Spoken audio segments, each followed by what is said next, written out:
Hey, salut, c'est Alex du podcast Du bruit à mes oreilles, du crime à mes oreilles. C'est pour te dire que cette semaine, on a un commanditaire sur le podcast. L'épisode est une présentation du courtier immobilier Mathieu Grenier, mon cher courtier à moi. Euh, meilleur courtier. Il fait partie de l'équipe CGA. Si tu veux vendre ou acheter une maison, je te le dis, faut que tu passes par lui. Il sait cibler tes besoins, il sait reconnaître les besoins de son client. Si jamais tu veux le rejoindre, son cellulaire, c'est le 514-791-2612. Au bureau, c'est le 450-464-1000. Et vous pouvez aussi le rejoindre par courriel à info.votrecourtier@gmail.com. Les bureaux sont au 170 rue Serge Pépin à Belleuil. Pour de vrai, si vous voulez faire affaire avec une équipe de feu, allez voir l'équipe CGA. Essayez de pogner Mathieu parce que c'est le meilleur de l'équipe. Moi, je vous le dis. Puis, c'est ça. Allez toutes vous acheter des maisons avec Mathieu. Yes! Bon épisode, tout le monde. Last December, heavy metal band Damage Plan took the stage at the El Rosa Villa.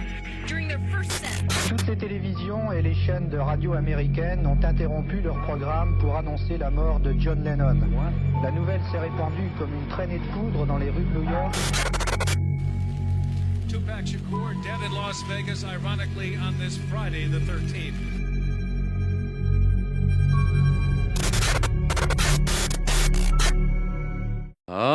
Alright. Bonjour tout le monde, bienvenue au podcast du crime à mes oreilles. C'est ici Alex. Aujourd'hui, je suis accompagné de le petit stagiaire, Monsieur Kevin Labelle. Yes, ça va. Ça va, toi? Ah, ça va correct. Ah, ça va correct, ouais. T'as Ah, l'air d'un gars qui va correct. Ouais, ça va. Ça va, ma gamme. On a-tu le droit de dire ça? Ouais. Ouais, je suis en train de veiller en crise. Ça se peut que je vomisse pendant ton épisode. Je suis désolé. on a avec nous aussi Papy Joe. Ça serait pas la première fois que quelqu'un vomit pendant que je parle. Je vois aucun problème là-dedans. Alright. Papy Joe, comment tu vas? Je vais juste comme baisser un peu mes écouteurs parce que je sais pas c'est lequel mes écouteurs. Peut-être le 4. Ah, c'est le 4. Ah, là, c'est doux. Là, j'aime ça. Là, j'ai du bonheur dans mon cœur. Oh, yeah. Oh, T'es-tu ça va heureux, bien. là? Le stagiaire, il est là.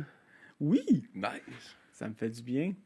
Je suis content d'être là pour vrai. Je pense que j'ai vu là, à la fin du dernier épisode, tu planifiais un peu ce que t'allais faire cette semaine. Puis je suis comme un peu excité. Ben, j'ai même planifié ta vie à travers ça. Je suis un peu moins excité, mais qu'est-ce que tu veux dire? Ben, c'est tu sais, on parlait de satanisme. Ouais. Puis là, je t'entends déjà dire ou chialer. Mais Papy Joe, tu es vraiment une vieille sèche qui pense vivre en 1960. Allume des bris d'un autre âge. On est en 2022. Le satanisme est rendu aussi commun que la chlamydia. Ça, c'était mon texte? C'était C'est ton ça que tu texte. m'avais écrit? Ouais, c'est ça que t'avais écrit. Je trouvais que ça fitait dans ta bouche. Ouais. Ouais, je l'aurais peut-être mis dans mes mots, là, mais ouais, j'aurais dit quelque chose de même. Ben, ok, à la place de chlamydia, t'aurais peut-être dit gonorrhée. Là, mais Ouais. ça revient à peu près au même. Là. Moi, je vois pas vraiment de différence. Ben, je suis désolé de t'apprendre encore aujourd'hui. Le satanisme est d'actualité. J'ai quelques exemples pour toi, jeune homme. Oui. Sans être criminel encore de nos jours, le terme satanisme c'est utilisé pour dénigrer des gens qu'on n'aime pas. L'extrême droite catholique au State diabolise les démocrates plus que jamais. Ils ont même créé une religion qui met Donald Trump en tant que nouveau messie. Il y a même le livre que tu peux te procurer sur Amazon. Il est en chemin. Il est en chemin. C'est sûr, je vais lire ça. Il est en chemin. Toi, tu l'as amené? Ben ouais, je pourrais faire une critique sur le livre du nouveau messie de Donald Trump. Il y a toujours des prêtres qui pratiquent les exorcismes. En 2019, le Vatican organise la 14e édition des cours d'exorcisme et de prière de délivrance à l'Institut Sacerdoce. Satan est pris très au sérieux par les Saints-Sièges, qui a mis en place la session du 6 au 11 mai après la découverte, selon les croyants, de plusieurs cas de possession en Italie. Fait que tu vois, le diable est parmi nous. On revient un peu dans le temps parce que, tu sais, des fois, il y a comme des vagues. En 2012, une statue de Jésus s'est mise à suer des pieds. La réaction des gens fut comme pour chaque chose qui coule d'une effigie sainte, de le boire. Parce que, tu sais, je veux dire, ça guérit tout. Un coquin dénommé Sanal Hadamaruku. Il faisait partie de l'association réaliste indienne. Ça s'appelle réellement l'association réaliste indienne. OK. Il trouvait ça bizarre. Fait qu'il a pris la sueur. Il l'a fait analyser. Après ça, il a suivi le chemin de d'où c'est que ça coulait, parce que l'eau ruisselle. Et ça venait d'un tuyau brisé des toilettes qui se trouvait au-dessus. Puis c'est pour ça que ça goûtait salé, puis que le monde qui le buvait pensait que c'était de la sueur. Exactement. Mais, encore une fois, il disait des tuyaux des toilettes. C'est-tu la toilette elle-même où est-ce qu'on fait nos besoins ou c'est la toilette, la pièce générale? J'ai pas trouvé l'information. Mais le pauvre petit s'est fait accuser de blasphème et condamné à 3 ans de prison. En quelle année, ça? En 2012. Hein? En Inde. Ah ouais. Il s'est réfugié en Finlande car encore en 2022, le blasphème est illégal en Inde et en Inde, il y a plusieurs religions. Tu as l'hindouisme, tu as la chrétienté, tu as des musulmans, puis à travers ça, tu as les comme sous-sections. Fait que dès que tu touches un peu à quelque chose De plomberie. de plomberie, Tu t'en vas en prison. tu t'en vas en prison, c'ti. Bon, ça y est. Ça Les commence, esprits nous attaquent.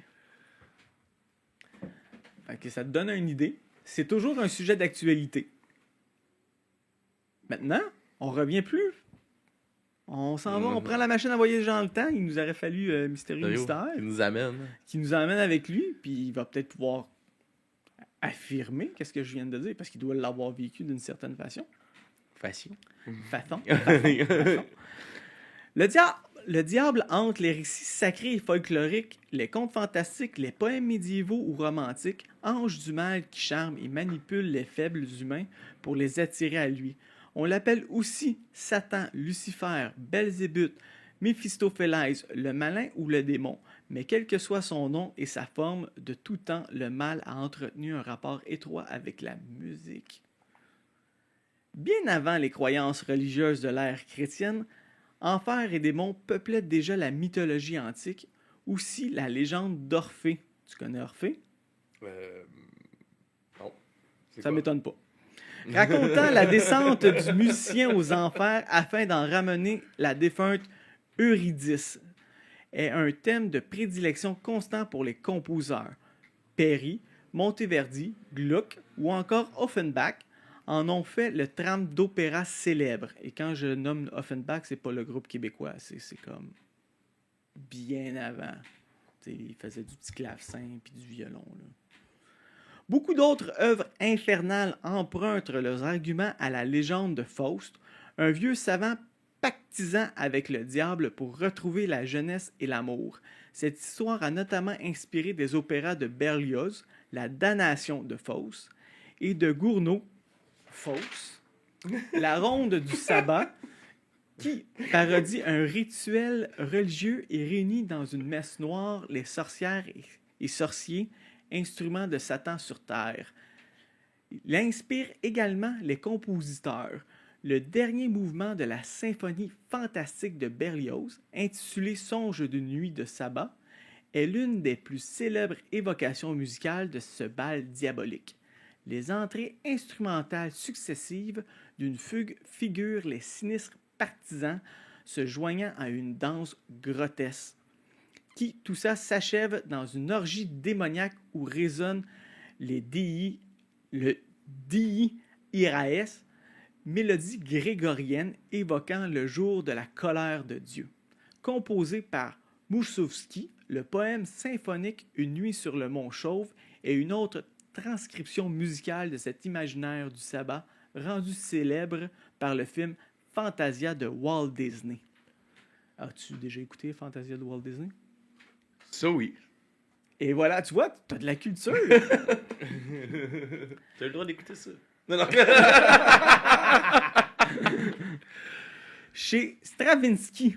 Tu connais Stravinsky? Non. D'accord. J'aurais Chez jamais Stravinsky. d'explication. Hein? J'aurais jamais d'explication. Exactement. Le diable est l'un des protagonistes principaux de l'opéra de Rack Progress, ou Le Libertin. dans lequel il apparaît sous les traits du personnage de Nick Shadow. Il avance masqué, faisant miroiter la fortune aux êtres qu'il pervertit. On a quand même une redondance, toujours le malin qui attire les plus faibles pour, en fin de compte, prendre leur âme. Un classique. Mhm. Au Moyen Âge, dans l'Europe chrétienne, la musique profane est mal vue par les autorités religieuses. Les ménestrels, musiciens ambulants, sont mis au banc de l'Église et considérés comme des serviteurs du diable, introduisant le vice dans les âmes par les oreilles et par les yeux. En tout cas, moi, je trouve ça drôle.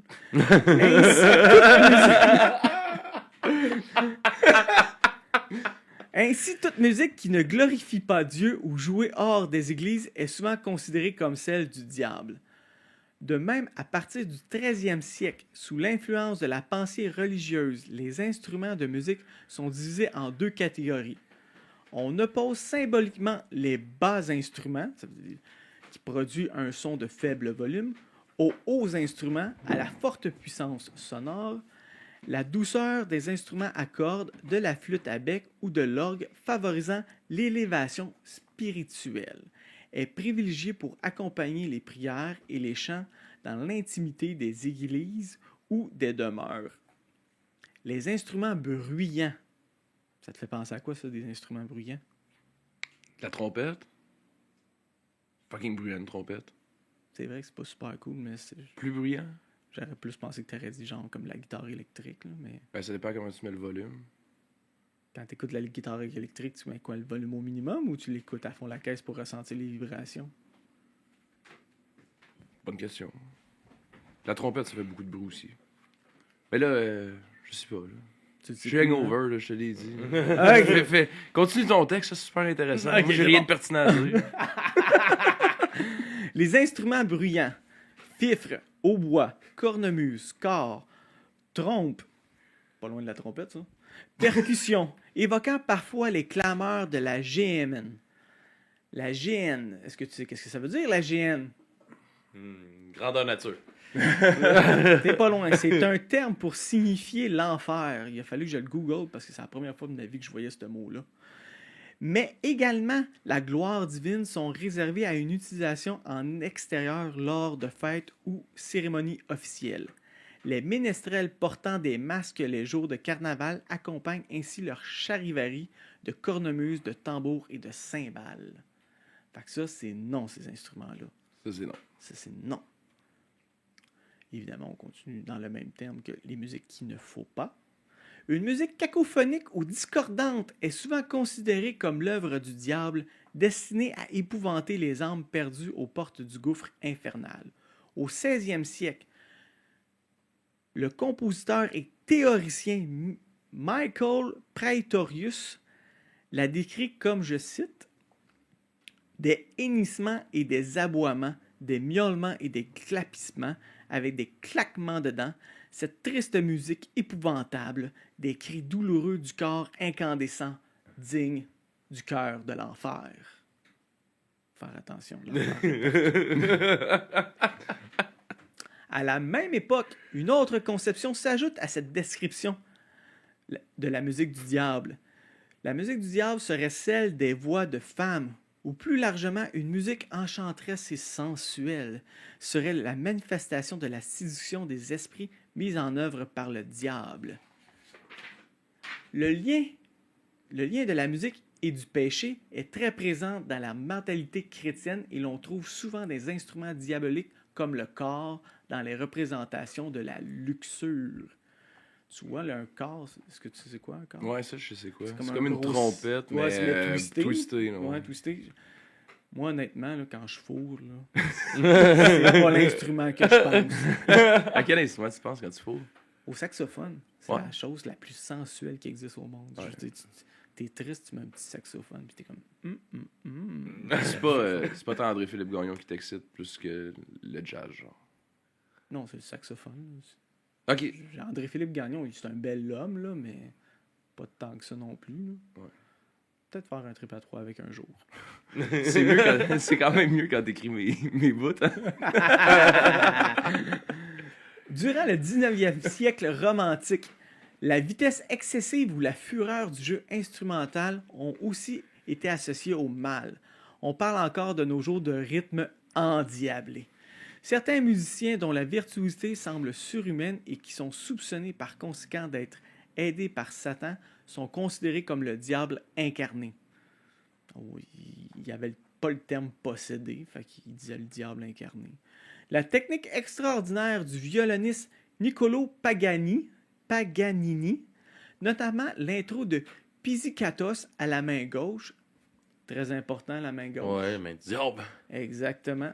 Hey, je peux-tu juste faire un aparté? Ben oui, vas-y. Tu sais, là, t'as dit le diable incarné parce qu'il n'y avait pas le terme possédé. Là. Mm-hmm. Mais le diable, c'est l'incarnation du diable. Il représente le diable. Il C'est n'est pas comme un- possédé du diable, c'est c'est l'incarnation du diable. Ah, c'est Fait que c'est pas qu'il manquait de vocabulaire, c'est que tu manquais de définition. Mais tu peux continuer. Ben, c'est correct, je comprends maintenant le lien. Non, mais c'est bon, si je comprends le lien. En fait, compte, le diable incarné, c'était peut-être plus comme vu un avatar du diable, du méchant. Alors, Pizzicato à la main gauche fut ainsi souvent qualifié de diabolique, parce qu'il avait la main gauche. Il était régulièrement comparé au diable en personne avec son physique longiligne et austère. J'étais allé googler pour voir à quel point il ressemblait au diable. Puis évidemment, c'est pas des photos, c'est des peintures. Et oui, c'était un grand monsieur avec un gros nez. Puis il avait pas l'air sympathique. Franz Liszt jouit également d'une réputation de pianiste démoniaque, car il est sans doute le seul avec le diable à pouvoir exécuter les morceaux techniquement redoutables qu'il compose, dont 4 Méphistos valser, des études d'exécution transcendantes, des grandes études de Paganini, une totanza pour piano et orchestre, et de nombreuses autres pièces brillantes. Fait que tu vois, il était avant Jerry. Jerry Lewis. Ouais. C'était avant son temps. On est en quelle année, là, ce compositeur-là? C'est le début du 19e siècle.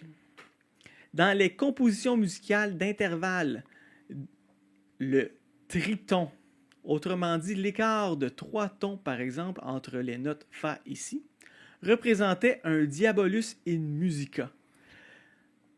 Les triolets. Oui, non? Oui, j'ai un diabolus. Ouais, diabolus, un triton, ouais, c'est Ouais, correct. Est-ce que tu vois c'est quoi? Oh, oui. OK. Mais j'ai une anecdote, un fait cocasse. Diabolus in Musica est aussi le titre du 8e album de Slayer sorti en 98. Oh, Fait cocasse. callback.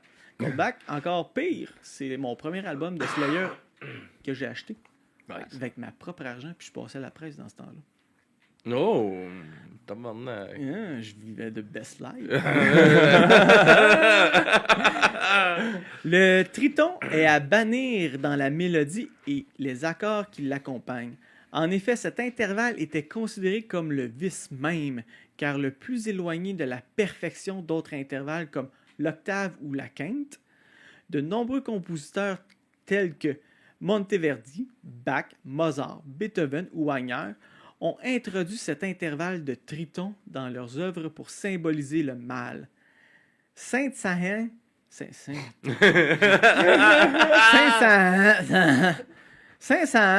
ouvre ainsi son poème symphonique intitulé Danse macabre sur le triton, la mi bémol, joué par la mort, accordant son violon à la manière du diable. C'est une bonne approche. Mais qui dit musique dit danse aussi. Il ne faut pas oublier ce diable danseur et musicien. Dans de nombreuses civilisations, des danseurs se costument et portent des masques de démons ou d'animaux monstrueux représentant le péché. Au Moyen Âge, en Europe, cette pratique est peinte dans les manuscrits, mise en scène dans les mystères, un genre de fresque dramatique, et sculptée jusque sur les portails des églises et des cathédrales. Les monstres ont cédé la place aux diables et aux démons qui, par leur musique, entraînent les humains dans une danse infernale vers leur perte. Au 15e siècle, la terreur suscitée par les guerres et les épidémies s'exprime à travers des textes et images de danse macabre ou danse des morts. Ces sarabandes de damnés de toutes conditions sociales sont entraînées en enfer par des démons ou par la mort, elle-même qui très souvent se forme d'un squelette instrumentaliste conduisant la procession des pécheurs avec sa musique. Ces représentations rappellent à ceux qui n'obéissent pas aux lois divines la menace d'une fin apocalyptique loin du paradis offert aux humains qui ont, eux, mené une vie terrestre exemplaire. Toi, vis-tu une vie exemplaire? Moi, j'ai mal au cœur, là, d'après toi. Je suis une vie exemplaire. Ça répond à ma question. Dans certains récits ou contes populaires, le diable envoûte les humains en les obligeant à danser indéfiniment, les torturant pas les rock vilains, là. Tu peux pas retourner en toi-même, c'est fini. En les torturant ainsi jusqu'à l'épuisement complet. Lorsque le diable lui-même danse, c'est souvent pour fêter son triomphe. Mais il n'est pas toujours vainqueur. Dans l'opéra de Dvořák, inspiré d'un conte tchèque, le diable et Catherine, la jeune femme ayant désiré danser avec le diable, finit par épouvanter ce dernier.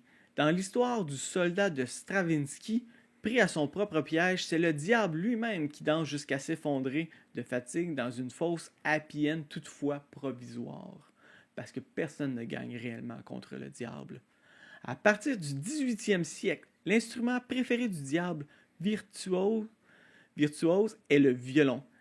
Tartini, célèbre violoniste et compositeur de cette époque, aurait vu en songe le diable jouant du violon avec une prodigieuse virtuosité et aurait retranscrit la musique entendue dans sa sonate Le Trill du diable. Cette légende entretenant l'imaginaire du diable musicien incarné par le ménestrel du Moyen-Âge a inspiré de nombreux contes et œuvres musicales. On y rencontre des diables jouant le violon pour apporter le malheur sur terre et martyriser les humains. Ou s'emparant de l'âme d'un violoniste qu'ils veulent amener en enfer, c'est ainsi que par avidité, le personnage imaginé par Stravinsky et Ramuse dans l'histoire du soldat échange son violon contre un mirage de fortune et devient la proie du diable. Fait qu'on a pas mal fait le tour de ce qu'il pouvait avoir à l'époque pré-toilette. Là, on va arriver aussi au temps moderne où est-ce que les gens ont arrêté de pitcher leur toilette ou leur pot par la fenêtre. Et nous allons parler d'un... J'ai pris de lui, mais il y a 3 personnages qui reviennent tout le temps un peu avec la même histoire. Mais j'ai choisi, évidemment, de parler de Thomas Johnson, dit Tommy Johnson, chanteur et guitariste américain de blues, né près de Terry au Mississippi en 1896 et mort à Crystal Springs au Mississippi le 1er novembre 1956. Est-ce que ça vous dit quelque chose, ce joyeux personnage? Non. J'ai ordonné d'en prendre plus. Alors, je continue. Il naît dans une plantation à côté de Terry, à quelques kilomètres au nord de Crystal Springs et d'une trentaine de kilomètres au sud de Jackson, la capitale de l'État du Mississippi. Ses parents, Idel et Mary, Ella Johnson, ont déjà 5 enfants et après Tommy, il en est encore 7. Moi, juste là, cette madame-là, elle gonne des enfants, elle s'écarte les jambes et les enfants sortent un après l'autre comme si c'était genre un chat, ça n'a pas de sens. En 1910... va falloir couper. Non. Censure! En 1910, toute la famille déménage dans la banlieue de Crystal Springs où Tommy passe la majeure partie de sa vie. La musique est très importante chez les Johnson car la famille du côté paternel pense avoir des liens avec le bluesman Lonnie Johnson. Je suis allé vérifier et c'est un bluesman très ordinaire. Et du côté maternel, les 15 frères et sœurs sont presque tous musiciens. Il commence à apprendre la guitare auprès de son frère aîné Liddell, né en 1892, puis à partir de 1914, il arrondit ses fins de mois en jouant dans des fêtes locales avec ses frères Major et Liddell, et avec Houston Stackhouse. Fait qu'il y a il y a quelqu'un qui s'appelle Houston Stackhouse dans cette famille-là. Il a alors 18 ans. C'est eux autres qui ont influencé pour les steakhouse ou ça? Je sais pas, peut-être. Ça serait drôle que ça soit ça. Il a alors 18 ans, mais il rompt tout contact et s'enfuit de la demeure familiale pour vivre avec une femme beaucoup plus âgée que lui. Il s'est ramassé une cougar, le cochon. Il s'installe d'abord à Rollingford, puis à Boyle. Il revient 2 ans plus tard, ayant beaucoup progressé dans le chant et le jeu de guitare à force de suivre des musiciens comme Charlie Payton et William Brown. Cultivant un côté sombre et sinistre pour façonner sa popularité, Tommy Johnson préfère donner une autre explication à ses progrès. Et d'après vous, quelle est son autre explication à ses progrès? Le satanisme. Je dirais le satanisme. C'est pas loin. Il raconte avoir vendu son âme au diable en échange de la maîtrise de la guitare. Oh. Un soir, alors qu'il s'était T'es comme perdu... Destiny. Ouais, ça ressemble pas mal à ça. Alors qu'il s'était perdu à un carrefour, il aurait rencontré le diable. C'est ce dernier qui lui aurait appris à chanter et à jouer du blues. Cette même histoire sera reprise et popularisée ensuite par Robert Johnson et par P.T. Wheatstraw, ce qui fait de celle-ci une sorte de légende du blues. Certains spécialistes, cependant, voient dans ce diable une divinité africaine nommée Eshu, chez les Yoruba et Legbad au Dahomey. Et Johnson aurait donc fait référence aux divinités de ses ancêtres et non à l'ange déchu du christianisme. Par ailleurs, l'idée d'associer son image à celle de l'occulte du voodoo, plus précisément, lui permet de toucher la population noire qui partage cette croyance, mais surtout d'attirer les acheteurs. Hein? Comme disait le bassiste de Slayer, ça va. Et d'autres voient plutôt une inspiration de Faust, ce héros de conte populaire allemand que j'ai déjà cité un peu avant. Entre-temps, il se marie avec Maggie Bidwell en 1915 ou 1916. Ça a l'air que c'est pas certain. Et il divorce. Les registres, peut-être pas ça coche Non, dans ce temps-là. mais de toute Hein, en fin de compte, on s'assinera pas parce c'est qu'il des choses divorce qui arrivent. Là, en 1917. Et Fait t'as que, vraiment que ça a toffé. un mariage solide sur des bonnes valeurs. Et en 1921, il déménage à Drew avec son frère Liddell. Les frères Johnson apparaissent comme les premiers à avoir apporté le blues dans la région. Tommy Johnson se remarie au début de cette année avec Ella Hill. Mais encore une fois, le mariage ne dure pas. Tommy et son frère vivent alors dans la plantation d'un propriétaire blanc, Tom Sander. Tommy Johnson joue avec son frère, mais aussi avec Charlie Payton, William Brown et Dick Baxton, bien que celui-ci affirme en 1967 n'avoir jamais joué avec Tommy Johnson. Ou, petite controverse. Oh, hein. Il veut pas être associé à lui. Non, exactement. L'association ne dure pas car Tommy quitte le groupe en 1922 et Liddell fait de même en 1923. Tommy Johnson quitte le Mississippi pour l'Arkansas, puis la Louisiane et probablement pour quelques États plus au nord. Il revient après 2 ans d'errance à Crystal Springs où il reste peu de temps avant de reprendre la route. Musicien itinérant, il se produit dans tout le sud des États-Unis pendant les années 20. Parfois accompagné de Willie Brown, Papa Charlie McCoy, Charlie Payton, Hishman Bracey ou les Mississippi Chic. Chic, je sais pas.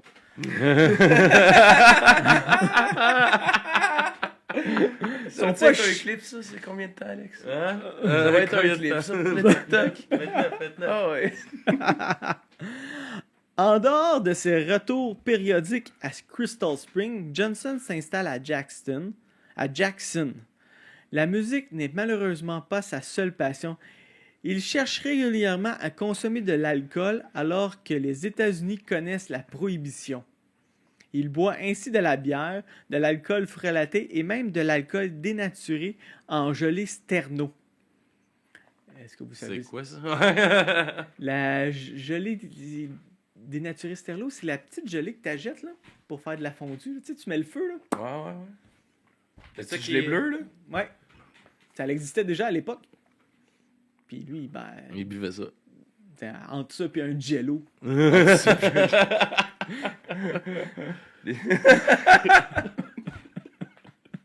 Imagine les CHSLD si tu remplaces... Ouais, c'est vrai. J'ai des faits cocasses à propos justement tu sais, de la petite lotion pour le push-push pour les mains, là, se Ouais. désinfecter.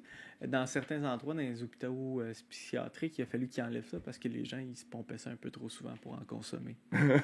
Ah ouais. Ah ouais, c'est comme 90% d'alcool. Ouais, ça fait du sens. Ça fait du. Ben, ça, ouais. À quel point ça a du sens, là. Mais... Tout ça pour. Ça fait du sens que du monde qui ont peut-être des problèmes. Ils ont des boit gros ça. problèmes, c'est ça. Bois ça. Fait que, la petite jolie Sterno lui a inspiré le titre Canet Heat Blues, tiré du slogan. Fait que Sterno avait comme une publicité. Puis c'était ça qui était marqué, là. Canet Heat. T'achetais ça, puis c'était ça. Mais lui, il a rajouté le blues parce que sinon, ça n'aurait pas été du blues s'il mettait pas le mot blues. Mhm. T'es sûr? Qui Ça aurait été juste du rock. Ça reste juste du rock. C'était même pas. Qui accompagne la marque sur les étiquettes des boîtes de conserve de Sterno. En 1928, alors qu'il est déjà une vedette dans la région du Delta, il est repéré par H.C. Spear sur les indications de Hishman Bracey.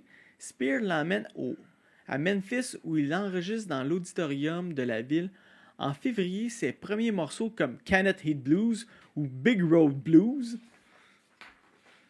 Pour le label Victor, il est alors accompagné par Charlie McCoy. Ces derniers enregistrements sont difficiles à cause du manque d'expérience de Johnson, mais le résultat est excellent. Il enregistre encore pour le studio Victor en août 1928. Beaucoup de ses titres l'établissent comme le premier chanteur du Delta Blues et en font une véritable vedette. Selon Spear, un des disques de Tommy Johnson aurait été vendu à plus de 200 000 exemplaires. Bien que douteux, ce nombre souligne le succès de Johnson qui dès lors attire les foules lors de ses prestations scéniques. Financièrement, les enregistrements n'apportent pas la richesse car le chanteur ne reçoit que, préparez-vous, 30 $ par titre et il ne perçoit pas le paiement des royautés. En quelle année, ça? En 1928. Tabarnak, mon gars, 30 c'est pas cher. piastres, c'est-tu bon ou c'est Pas vraiment... bon. Ben, Non, mais il faut se rapporter à Ouais, l'époque, mais- là. ben, pour se rapporter à l'époque, c'est quand même bon, mais c'est comme C'est genre par 300 titre. piastres par titre. Ouais, on va dire 300 piastres par titre, mais après ça, c'est fini, t'as plus rien. Ouais. Là, qu'est-ce qui aide beaucoup aujourd'hui, c'est les, C'est en les fait, redevances. Les redevances. Excusez, les Ouais. droits d'auteur. C'est ça qui aide. Mais lui, il avait pas ses droits d'auteur. Ouais. Il Il a, touchait rien là-dessus. il a en effet abandonné ses droits d'auteur au studio Victor pour une somme modeste. C'est du moins ce que la société lui a fait croire. En décembre 1929, il est rappelé par H.C. Spear pour enregistrer de nouveaux titres à Grafton dans le Wisconsin. Cette fois pour la maison de disques Paramount. Constamment ivre, Johnson enregistre malgré lui tous ses 6 titres, mais aucun ne connaît de succès. Fait que l'autre, je sais pas, je m'en souviens. J'ai pas remarqué combien de titres il avait enregistré. Combien de morceaux, là, je pense que c'est comme 2 titres. Fait qu'il a enregistré 2 chansons, qui a reçu 60 $. Puis même pour l'époque, d'après moi, Il c'est a pas acheté une énorme. maison, 2 chars, puis un chalet avec son 60 piastres en 1928. Maison de char, le chalet. Non, pas sûr. En 1930, il part pour Chicago, puis retourne dans le Mississippi où il joue de ville en ville un medicine show accompagnant un pseudo-médecin, le Dr Simpson, qui vend un remède miracle aux spectateurs crédules. En dehors de cette activité, il se produit parfois en compagnie de Hishman Bracey. Il passe ensuite un moment en Louisiane avant de revenir en 1937 à Jackson. Jackson, ouais, c'est bon. Dès lors, il reste dans le Mississippi jusqu'à sa mort, jouant de tout pour satisfaire son auditoire et gagner quelques dollars. Il tente un moment d'ouvrir un café à Jackson, mais il fait faillite en dépensant ses recettes pour de l'alcool. Il travaille quelquefois comme ouvrier agricole. Déjà marié 2 fois, il séduit de nombreuses femmes et a un grand nombre de maîtresses. Vers 1935, Tommy Johnson épouse Rosa Youngblood, avec laquelle il reste jusqu'en 1939. Il emménage avec elle à Tylertown 1 an ou 2, puis le couple retourne à Jackson. À Tylertown, Tommy rencontre Roosevelt Holt, cousin de Rosa, qui l'initie au blues. Johnson dilapide ses maigres revenus dans le jeu et l'alcool et séjourne parfois en prison pour ivresse sur la voie publique. Il se marie une dernière fois dans les années 40 avec Emma Down, dont il divorce aussi rapidement. Il tente de se soigner en vain de son alcoolisme. Il meurt d'un infarctus dans la nuit du 31 octobre au 1er novembre 1956 après un concert privé donné pour une de ses nièces. Il est enterré à Crystal Spring dans le cimetière méthodiste de Warm Spring. Officiellement, je crois qu'il a fait un pacte avec le diable. Le diable lui a donné le talent, mais le prix à payer était d'être alcoolique et de ne pas être capable de garder une relation stable. Oh damn! J'ai fait un paquet avec le diable, je le savais pas. C'est exactement... Il a oublié de me donner mon talent avant de partir, l'enfoiré. Mais rassure-toi, tu n'es pas seul, car c'est exactement ce qui est arrivé à l'inspecteur Specteur, un personnage Mais, hey, du roman de j'ai ce livre-là. Ghislain. Tabarnak, tu lis? J'ai 2 livres de Ghislain lui. Tachereau? Ouais. Ben, t'as 3 J'ai livres. l'inspecteur Specteur, j'ai l'autre nananana, là, parce que c'est tout le temps le même concept, là. Mais je les ai pas lus, là, mais les titres étaient malades. J'ai mis ça sur la 2e étagère parce que j'ai vu que c'était pas pour les t'as enfants. acheté des livres que t'as même pas lus? Ben, je les ai commencés, mais je lis pas vraiment, là. J'avais le goût de commencer à lire. Ok, Je les ai achetés. Ouais, Je n'ai lu un bout, je me suis Ok. rendu compte que c'était plate. Je les ai Attends, arrêtés. bouge pas. Plusieurs fois, il a été de se soigner de son alcool. Excuse-moi, ouais, je t'ai Mais, interrompu. tu sais, non, mais c'est ça, tu sais, ça revient au même, genre. Et plusieurs fois, il a essayé de se guérir. Toi, plusieurs fois, tu as commencé à le lire. Ouais, j'ai pas fini. Même affaire, aussi. Mais j'ai des assez de bonnes BD que je finis, par exemple, avec pas beaucoup de texte. là. Tu sais, Dragon Ball, le POW! Ça, je suis capable de lire ça. Ok, c'est ça, j'étais pour dire, c'était soit ça ou Garfield. Ouais. C'est les deux choses que mon gars lit. Ah, il a quel âge ton gars? 10 ans. Ouais, ok. J'ai arrêté là. Ouais. Non, t'as arrêté à 10 ans de lire. Fait que, Ouais, prochaine vas-y, étape, hein. on va passer aux années 70 et 80 où est-ce que ça devient peut-être un peu plus concret et plus commercial. Parce que oui, on en a parlé ici un peu qu'ils vendaient le diable, mais à une certaine époque, c'était peut-être pas aussi rebelle que dans les années 70 et 80 avec une petite traque de poudre. Alright, Fait qu'on man. finit ça demain, genre. Ben, tu veux Traque de finir ça poudre. comme... Ben, pourquoi pas? C'était Alright, fun, ben oui. ouais. Ouais, Ben, merci, ça me fait Joe. plaisir. Très gros épisode. Je sais, faut bien que j'efface mes épisodes. Je sais pas pourquoi on s'est avisé. On a été occupés, Joe. Non, Ouais, hier soir surtout, hein. non. Alright. Alright, tout le monde. Merci d'avoir été là. Merci, Joe, encore pour le début de ton dossier du satanisme. Ça fait plaisir. C'était très C'est intéressant. malade. Encore une fois, comme d'habitude, tu mets la barre haute, mon loup. Elle est pas aussi haute que mon pénis en ce moment. Ah! Alright. Bonne semaine, tout le monde. Et à la semaine prochaine. Ciao, là. Ciao.